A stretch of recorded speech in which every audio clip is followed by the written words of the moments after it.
السلام علیکم ورحمۃ اللہ وبرکاتہ۔ الحمد للہ وکفا وسلام علی حبیبہ المصطفیٰ، اما بعد فاعوذ باللہ من الشیطان الرجیم، بسم اللہ الرحمن الرحیم۔ ان اللہ وملائکتہ یصلون علی النبی یا ایہا الذین آمنوا صلوا علیہ وسلموا تسلیما۔ اللہم صل علی سیدنا محمد معدن الجود والکرم وآلہ واصحابہ الکرام وابنہ الکریم وبارک وسلم صلاۃ دائمۃ سرمدا ابدا۔ نبی پاک صلی اللہ تعالیٰ علیہ وسلم اپنے گھر سے نکل کر سیدھے سیدنا ابو بکر صدیق کے گھر گئے۔ یہ ہجرت کی رات ہے۔ آپ کو جب اللہ کی طرف سے حکم ہوا کہ آپ مکہ مکرمہ چھوڑ کر مدینے کی طرف روانہ ہو جائیں، تو حضرت ابو بکر صدیق اپنے گھر میں تیاری میں تھے، اٹھے اور رات کو چل پڑے۔ یہ رات کا وقت تھا۔ حضرت ابو بکر صدیق کے گھر میں آپ کی بیٹیاں تھیں اور آپ کی زوجہ اور آپ کے والد ابو قحافہ نابینا ہو چکے تھے، لیکن وہ ایمان لائے ہوئے نہیں تھے اس وقت تک۔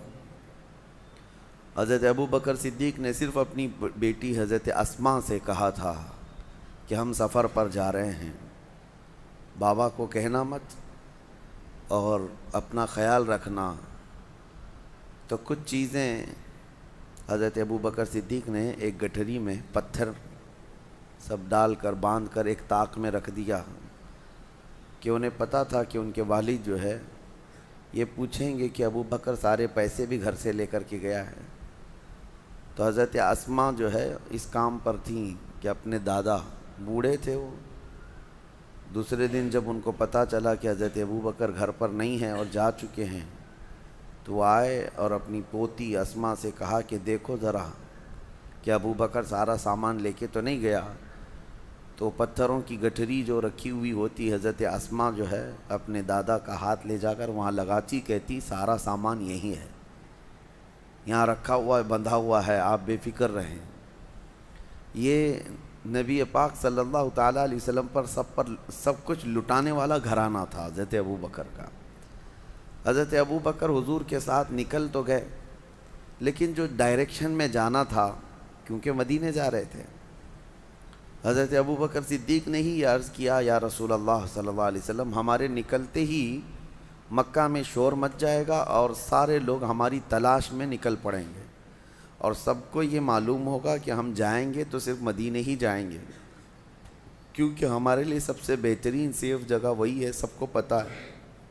لہٰذا ہم مدینے کے ڈائریکشن پر نہیں چلتے، تھوڑا اپوزٹ ڈائریکشن چلیں گے، اور جب یہاں تلاش ان کی سب تھوڑی بند ہو جائے پھر ہم آگے کا سفر کریں۔ حضرت ابو بکر صدیق کے اس مشورے پر حضور اکرم صلی اللہ علیہ وسلم دوسرے ڈائریکشن میں چلنے لگے۔ آپ نے مشورہ پسند فرمایا، اور اسی وجہ سے یہ ثور پہاڑ، جبل ثور جو ہے مکہ میں ہے آج بھی، یہ بھی تقریباً حرم شریف سے 5 کلومیٹر کے فاصلے پر ہوگا، لیکن یہ مدینے کے راستے میں نہیں آتا ہے، یہ اپوزٹ ڈائریکشن میں آتا ہے۔ تو ثور پہاڑی ہے، ایک بہت اونچا پہاڑ ہے، 5000 فٹ اونچا پہاڑ ہے۔ وہاں پہنچنے کے بعد حضرت ابو بکر صدیق نے عرض کیا یا رسول اللہ صلی اللہ علیہ وسلم، میں اس پہاڑ کے اوپر ایک غار کو جانتا ہوں، بہت محفوظ جگہ ہے، ہم وہاں رہ لیں گے 1-2 دن، اس کے بعد آگے کا سفر طے کریں گے۔ نبی پاک صلی اللہ علیہ وسلم نے اس مشورے کو بھی پسند فرما لیا، اور پھر جب ثور پہاڑی کے قریب پہنچے تو اوپر چڑھنا شروع کیا۔ یہ بہت اونچا پہاڑ ہے، اور جب چڑھنے لگے تو نبی پاک صلی اللہ علیہ وسلم کو تھکان محسوس ہوئی، تو سیدنا ابو بکر صدیق نے اپنے کندھے پیش کیے، یا رسول اللہ صلی اللہ علیہ وسلم آپ میرے کندھوں پر سوار ہو جائیں، اور رسول اقدس صلی اللہ علیہ وسلم کو اپنے کندھوں پر بٹھا کر کے اوپر تک آپ نے سفر فرمایا۔ آج میں جانتا ہوں، ہم گئے تھے، 2 سیب اور 1 پانی کی بوتل ہاتھ میں بھاری پڑ جاتی ہے۔ چڑھتے وقت لوگ کچھ نہ کچھ لے لیتے ہیں، لیکن کسی کے ہاتھ میں کچھ ہے تو چڑھنا اتنا بھاری ہو جاتا ہے کہ لوگ اپنا سامان بیچ بیچ میں چھوڑ جاتے ہیں، کہ اوپر چڑھنے کے لیے خالی ہاتھ ہونا پڑتا ہے۔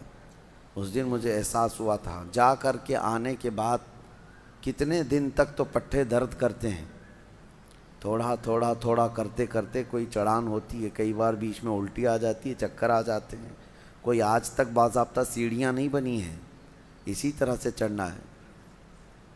اور اس دن اندازہ ہوا کہ صدیق اکبر نے بار نبوت کو اٹھایا تھا اپنے کندھوں پر، اور وہاں تک لے جانے کے بعد وہ جو جانثاری ہے سیدنا ابو بکر صدیق کی، وہ کمال کی ہے تاریخ میں۔ اسی لیے آپ کے لقب میں سب سے زیادہ حضرت ابو بکر صدیق ہے۔ اگر اردو میں یاد کرتے ہیں تو یار غار، یار غار کا مطلب غار کا ساتھی، اور قرآن نے بھی اس کا ذکر فرمایا، قرآن میں بھی اس کا ذکر آیا ہے کہ یاد کرو اے محبوب جب آپ غار میں تھے اور آپ کے ساتھی آپ کے ساتھ تھے۔ ایک ہی ساتھی کا ذکر اللہ نے فرمایا ہے 10ویں پارے میں۔ اس غار میں جانے کے بعد حضرت ابو بکر صدیق نے حضور پاک صلی اللہ علیہ وسلم کو باہر بیٹھنے کے لیے عرض کیا، خود جا کر اس غار کی پوری صفائی فرمائی اور اس کے سوراخ کو کپڑے پھاڑ پھاڑ کر کے بند کر دیا کہ کوئی کیڑے مکوڑے نہ آئیں، اور نبی پاک صلی اللہ علیہ وسلم کو غار کے اندر لے جا کر آرام کرنے کی عرض کی، لیکن ایک سوراخ پر آپ اپنے پاؤں کی ایڑی لگا کر بیٹھے تھے۔ نبی پاک صلی اللہ تعالیٰ علیہ وسلم وہاں آرام کرنے کی غرض سے گئے۔ اس غار کو ابھی بھی آپ جا کر کے دیکھیں گے تو اتنا چھوٹا ہے کہ کھڑا نہیں ہو سکتا اندر، کوئی صرف بیٹھ سکتا ہے، کھڑے ہونے والی جگہ نہیں ہے وہ، اور 2 ہی لوگ اندر جا سکتے ہیں غار میں، اتنا چھوٹا ہے، 2 لوگ بیٹھ سکتے ہیں، باقی سب پتھروں سے گھرا ہوا ہے۔ تو روایات میں ہے مشہور کہ ایک سانپ حضور پاک صلی اللہ تعالیٰ علیہ وسلم کی خوشبو پا کر وہاں پہنچ گیا آپ کی زیارت کے لیے، لیکن اندر جانے کے سارے راستے بند تھے۔ تو ایک راستہ جس پر آپ نے ایڑی لگا رکھی تھی صدیق اکبر نے، پاؤں پر ان کے سانپ کاٹنے لگ گیا کہ یہ پاؤں ہٹائیں تو میں اندر جاؤں اور دیدار مصطفیٰ کر لوں، لیکن حضرت ابو بکر صدیق ہیں کہ پیر ہٹانے کو تیار نہیں۔ زہر چڑھتا ہوا ان کے ران تک آ گیا اور ان کا جسم پیلا پڑنے لگ گیا، اور نبی پاک صلی اللہ علیہ وسلم آرام کر رہے ہیں۔ درد کی شدت بڑھ گئی۔ بعض روایات میں ہے کہ سانپ جتنا پرانا ہوتا ہے اتنا زہریلا ہوتا ہے، وہ کافی پرانا سانپ تھا۔ حضور پاک صلی اللہ تعالیٰ علیہ وسلم نے پوچھا ما لک یا ابا بکر، اے ابو بکر کیا ہو رہا ہے تمہیں؟ کہا لدغت الحیۃ یا رسول اللہ، اے اللہ کے رسول سانپ کاٹ رہا ہے، ایسا لگتا ہے سانپ نے کاٹا ہے۔ نبی پاک صلی اللہ علیہ وسلم نے فرمایا پاؤں ہٹاؤ۔ کہا آقا وہ آپ کو ایذا نہ دے دے، تکلیف نہ دے دے، مجھے کاٹتا ہے ٹھیک ہے لیکن آپ کو ایذا نہ دے دے۔ مجھے ایک بات بڑی وہ لگتی ہے، صحابہ میں ایسی محبت تھی، کہاں کہاں آپ کو میں یہ جلوے دکھاؤں۔ جناب ابو طالب کے متعلق میں آپ کو بتا رہا تھا کہ جب وہ شعب ابی طالب میں حضور 3 سال تک جو بائیکاٹ کے دن گزارے تھے، جانتے ہیں آپ، میں نے بتایا مکہ میں بائیکاٹ کے دن گزارے۔ جناب ابو طالب رات کے وقت حضور صلی اللہ تعالیٰ علیہ وسلم کے سونے کی جگہ کبھی اپنے بیٹوں کو سلا دیتے تھے چادر اڑا کر کے، اور نبی پاک صلی اللہ تعالیٰ علیہ وسلم کی جگہ بدل دیا کرتے تھے بڑھاپے کے عالم میں، اور صبح اٹھ کر کے پہلے دیکھتے تھے۔ تو یہ پوچھنے پر کہ آپ روزانہ حضور کی جگہ پر جو سونے کی جگہ ہے کسی کسی کو ڈال دیتے ہیں، کہا کہ اگر غفلت میں ہم پڑے رہیں اور کوئی مکہ کا کوئی بھی دشمن آ کر کے مارے تو محمد کا قتل نہ ہو، میرے بیٹے کا قتل ہو صلی اللہ علیہ وسلم۔ اپنے بیٹوں کو نچھاور کر دیتے تھے۔ صدیق اکبر بھی جب اپنی جان کی پرواہ نہ کی، حضور پاک صلی اللہ علیہ وسلم نے فرمایا پیر ہٹاؤ، وہ مجھے ایذا نہ دے گا۔ سانپ اندر داخل ہوا، جی بھر کر کے میرے آقا کی زیارت کیا۔ نبی پاک صلی اللہ تعالیٰ علیہ وسلم کی زیارت کے مشتاق دنیا میں کون نہیں ہے سوائے ابلیس کے؟ حضور پاک صلی اللہ تعالیٰ علیہ وسلم کا ہر کوئی مشتاق ہے۔ واپس سانپ چلا گیا، نبی پاک صلی اللہ علیہ وسلم نے اپنا لعاب پاک نکال کر حضرت ابو بکر کے پیر میں لگایا، وہ زہر ختم ہو گیا۔ حضرت ابو بکر صدیق کو زندگی بھر اس زہر کا کبھی درد نہیں محسوس ہوا۔ یہ معجزہ بھی تھا میرے آقا صلی اللہ علیہ وسلم کا۔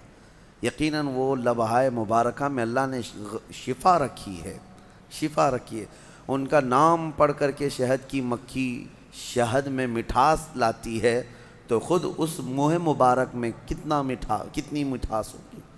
وہ دہن جس کو وہ دہن وہ زباں جس کو سب کن کی کنجی کہیں، اس کی نافذ حکومت پہ لاکھوں سلام۔ وہ دہن جس کی ہر بات وحی خدا، اس کی قاہر ریاست پہ لاکھوں سلام۔ نبی پاک صلی اللہ تعالیٰ علیہ وسلم کے ساتھ 3 دن تک کا وہاں قیام تھا۔ 3 دن کیسے رہے لوگ، یہ بھی میں آپ کو بتا دوں۔ یہ 5000 فٹ اونچا پہاڑ ایک بار آپ چڑھ کے آنا، اللہ توفیق دے آپ سب کو۔ حج میں جانا ہوا، عمرے میں جانا ہوا تو میرے آقا کی وہ نشانی دیکھنے کے لیے ایک بار تو جائیں، کیونکہ یہ وہابیوں نے سب چھیڑ چھاڑ کیا ہے ہر جگہ، لیکن یہ پہاڑ پہ چڑھ نہیں پاتے، تو وہاں تک جا کر کے کچھ نہیں کیا۔ سنا ہے بھی غار ہیرا میں نشانیاں مٹا دیا، جو لکھا ہوا تھا اس کو ختم کیا۔ بڑی عجیب سی ان کو بے چینی ہے، تکلیف ہے میرے آقا کے نام سے، لیکن کتنا مٹاؤ گے؟ مٹ گئے، مٹتے ہیں، مٹ جائیں گے، آدھا تیرے یا رسول اللہ، نہ مٹا ہے نہ مٹے گا کبھی چرچا تیرا۔ غار ثور کے آپ جائیں، ایک بار جا کر کے آنے کے بعد آپ کو اندازہ ہو جائے گا کہ یہ کیسا سفر ہے۔ لیکن ان دنوں میں 3 دن تک جب تک میرے آقا تھے، حضرت ابوبکر صدیق کی بڑی صاحبزادی حضرت اسما روز اپنے گھر سے کھانا لاتی تھیں اور غار ثور تک کھانا پہنچاتی تھی اور پھر واپس آتی تھی۔ دن میں 2 مرتبہ جاتی تھیں کھانا لے کر کے اور پھر واپس آتی تھی۔ نہ کوئی انہیں تھکن تھی، نہ کوئی اکتاہٹ تھی۔ اسی لیے صدیق اکبر کا جو گھرانہ ہے وہ میرے آقا صلی اللہ علیہ وسلم پر لٹ جانے والا گھرانہ ہے، بے پناہ محبت کرنے والا گھرانہ۔ اور صدیق اکبر کی ہی گھرانے کو یہ اعزاز حاصل ہے پورے صحابہ میں کہ حضور اکرم صلی اللہ تعالیٰ علیہ وسلم کی ذات پر حضرت ابوبکر کی 4 پیڑھیاں صحابی ہیں، باقی کسی کو یہ اعزاز نہیں ہے۔ 4 پیڑھیاں، یعنی حضرت ابوبکر صدیق کے والد بعد میں ایمان لائے، ابو قحافہ، وہ صحابی، حضرت ابوبکر صحابی، حضرت ابوبکر صدیق کے ایک بیٹے ہیں وہ صحابی، حضرت ابوبکر کے پوتے وہ بھی صحابی۔ حضور اکرم صلی اللہ علیہ وسلم کی زندگی میں یہ 4 پیڑھیاں ایمان بھی لائیں اور سب کے سب صحابیت کا شرف بھی پائی ہیں، پورا خاندان نچھاور کیا ہوا ہے۔ پھر اب یہاں سے نبی پاک صلی اللہ تعالیٰ علیہ وسلم جو غار ثور میں تھے، اب دیکھیں روایات یہ بتاتی ہیں کہ مکہ کی کفار وہاں تک بھی پہنچ گئے۔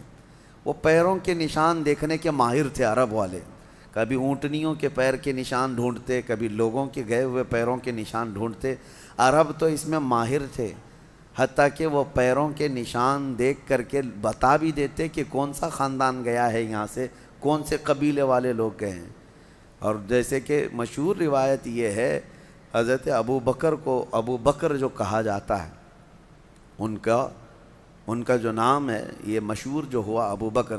بکر جو ہے نا عرب کا ایک بہت بڑا نصاب آدمی، نصاب کا مطلب وہ نشانیاں دیکھ کر کے نسب بتانے والا۔ اس کا حال یہ تھا کہ وہ پیروں کے نشان دیکھ کر کے تقریباً وہ خاندان کا پورا بایو ڈاٹا بتا دیتا، بایوگرافی بتا دیتا کہ کون سا خاندان کا آدمی یہاں سے گیا ہے۔ تو وہ بکر بہت مشہور تھا کہ نسب پورا بتاتا ہے۔ اور حضرت ابوبکر صدیق رضی اللہ تعالیٰ عنہ کا حال یہ تھا کہ وہ کسی کے انگلی کا پور، یہ پور جو ہے یہ دیکھ کر کے اس کی 8 پشتیں گنا دیتے تھے کہ تیرا باپ یہ ہے، تیرا دادا یہ ہے، تیرا پردادا یہ ہے، تیرا فلاں یہ ہے۔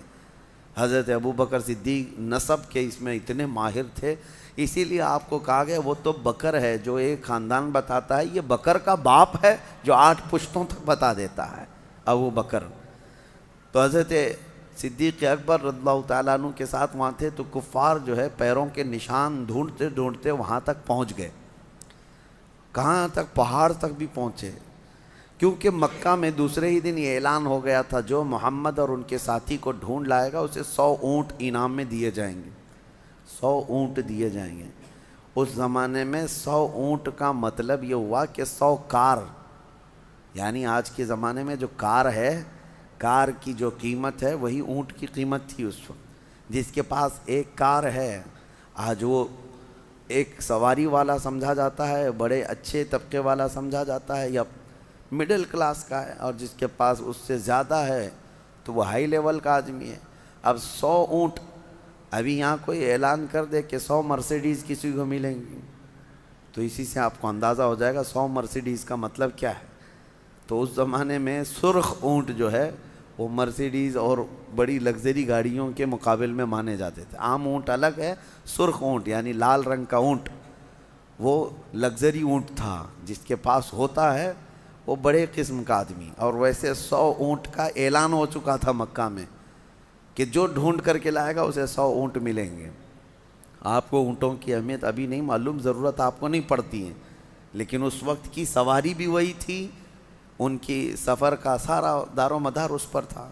اس انعام کے چکر میں در در کی لوگ جو ہے خاک چھان رہے تھے، ڈھونڈ رہے تھے، اور ڈھونڈتے ڈھونڈتے وہاں تک پہنچ بھی گئے تھے۔ اب غار تک بھی پہنچ گئے، یہاں تک کہ اس مقام تک پہنچے کہ اگر وہ اپنے پیروں کی ایڑیاں اٹھا دیتے تو حضور پاک صلی اللہ علیہ وسلم اور حضرت ابوبکر ان کو صاف نظر آ جاتے ہیں۔ حضرت ابوبکر غار میں بیٹھے ان کی گردنیں دیکھ رہے تھے، لیکن کفار و مشرکین حضور کو اور حضرت ابوبکر کو دیکھ نہیں پا رہے تھے۔ غار کے دہانے تک، منہ تک تو پہنچ گئے۔ اللہ تبارک و تعالیٰ نے اپنے محبوب کی حفاظت کے لیے وہاں پر 2 نشانیاں ایسی پیدا فرمائیں، ایک مکڑی نے جال بن دیے، ایک کبوتری نے فوراً انڈے دیے۔ یہ نشانی تھی اس زمانے میں کہ جہاں کبوتری انڈے دیتی ہے انسانوں کا آنا جانا نہیں ہوتا، اور مکڑی نے جال لگایا، اس کا مطلب اگر کوئی اندر گیا آیا ہوا ہوتا تو جال ٹوٹ چکا ہوتا، اور مکڑی کو جال لگانے میں کافی وقت لگ جاتا ہے، اتنا گھنا جال لگا دیا تھا مکڑی نے چند گھنٹوں میں۔ تو اب یہ 2 نشانیاں دیکھ کر کے کفار وہاں تک پہنچ کر کے بھی حضور کے قریب نہ جا سکے، پلٹ کر چلے گئے۔ اللہ رب العزت جب کسی کی حفاظت کرنا چاہے وہ تمہاری گردن تک قریب لا کر دشمن کو بھی دور پھینک دیتا ہے۔ اعلیٰ حضرت فاضل بریلوی رضی اللہ تعالیٰ عنہ فرماتے ہیں، جان ہے جان کیا نظر آئے۔ حضور جو ہے جان کائنات ہیں، اور جان کس کو نظر آتی ہے؟ جان ہے جان کیا نظر آئے، کیوں عدو گرد غار پھرتے ہیں، وہ سوئے لال ازار پھرتے ہیں، تیرے دن اے بہار پھرتے ہیں۔ نبی پاک صلی اللہ تعالیٰ علیہ وسلم کو وہ قریب آ کر کے بھی دیکھ نہ سکے۔ یہ دونوں چیزیں نشانیاں بن گئی۔ اسی لیے بزرگوں نے لکھا ہے کہ نہ مکڑی کو مارو نہ کبوتر کے ساتھ زیادتی کرو، یہ دونوں میرے آقا صلی اللہ تعالیٰ علیہ وسلم کی ناموس کی حفاظت کرنے والے پہرے دار ہیں، جس کو آج کہتے ہیں نا محافظ ناموس رسالت۔ یقیناً میرے آقا صلی اللہ تعالیٰ علیہ وسلم کی عزت کی پہرے داری کرنے والی مکڑی بھی ہے اور کبوتری بھی ہے، اور دونوں عزت پائے ہوئے لوگ ہیں۔ مکڑی کو مارنا منع ہے، ہاں بس یہ ہے کہ اس کے جال کو صاف کریں لیکن اس کو نہ مارے۔ بعض بزرگوں نے حیات الحیوان ایک کتاب ہے حیوانات، علامہ کمال الدین دمیری رحمۃ اللہ علیہ کی، اس میں تو انہوں نے لکھا ہے کہ مکڑی کو مارنے والے کو کئی طرح کی بیماریاں لگ جاتی ہیں، کئی طرح کی بیماریوں میں وہ ملوث ہو جاتا ہے، اس کو نہ مارے، اس لیے کہ اس کو اعزاز ہے میرے آقا صلی اللہ علیہ وسلم کی حفاظت میں اپنا جال بن دیا تھا۔ اور دوسری چیز کبوتری کا بھی ہے۔ کبوتری ایک ایسی، کبوتر ہی سمجھ لیں، ایک ایسا پرندہ ہے جس کو اللہ تعالیٰ نے یہ اعزاز بخشا ہے۔ آج بھی اگر کوا آ جائے تو بھگا دیتے ہیں، کبوتر آئے تو کوئی بھگاتا نہیں۔ حرم کی ہر مینار میں آپ کو، مسجد نبوی میں، خانہ کعبہ کے اندر، سب جگہ آپ کو کبوتر ہی کبوتر نظر آئیں گے، بے حساب کبوتر بھرے ہوئے ہیں، لیکن کبھی آپ جا کر کے دیکھنا نہ مسجد نبوی میں وہ بیٹ کرتے ہیں، نہ حرم پاک میں کہیں پخانہ ان کا پڑا ہوا ملتا ہے، گندگی نہیں پھیلاتے۔ لیکن وہ کریں نہ کریں اپنی جگہ پر، ہزاروں لاکھوں پرندوں میں حرم میں رہنے کا شرف اگر کسی پرندے کو ہے تو وہ کبوتر کو ہے۔ وہ میرے آقا کی جالیوں کے پاس بھی آتے ہیں، نبی پاک صلی اللہ علیہ وسلم کے گنبد پر اپنا بسیرا کیے ہوئے ہیں ہزاروں کی تعداد میں۔ بہرحال وہ ان کی قسمت ہے، اور اللہ تعالیٰ نے اس کو یہ اعزاز دیا۔ خالی وہاں مکہ اور مدینہ میں نہیں، آپ جہاں کے بھی مقدس مقامات دیکھیں گے کبوتر وہاں مل ہی جاتے ہیں۔ کبوتر کی یہ فطرت ہے، مزاج ہے، وہ مقدس مقامات میں اپنا گھر بناتے ہیں، مسجدوں کو، مزارات کو، وہیں پر وہ اپنے گھر بناتے ہیں۔ یہ اعلیٰ نسب ہونے کی بھی علامت ہے اور اچھے اشرف مزاج ہونے کی بھی علامت ہے۔ بہرحال 3 دن کے بعد میرے آقا صلی اللہ علیہ وسلم نے وہاں سے آگے کا سفر فرمایا۔ پھر مکہ والوں میں سے کچھ لالچی بیچ راستے میں آ بھی گئے، اور حضور کو دیکھ بھی لیا، پکڑنے کی کوشش بھی کی۔ انشاءاللہ العزیز آگے کے سفر کے احوال کل عرض کرتا ہوں، اللہ نے اگر زندگی باقی رکھی۔ اللہ کریم میرے آقا صلی اللہ علیہ وسلم کی سچی پکی عقیدت و محبت نصیب فرمائے، میرے آقا کے جلووں میں زندگی دے اور میرے آقا کے قدموں میں موت عطا فرمائے۔ وآخر دعوانا ان الحمد للہ رب العالمین۔ صلاۃ و سلام کے لیے کھڑے ہو جائیں۔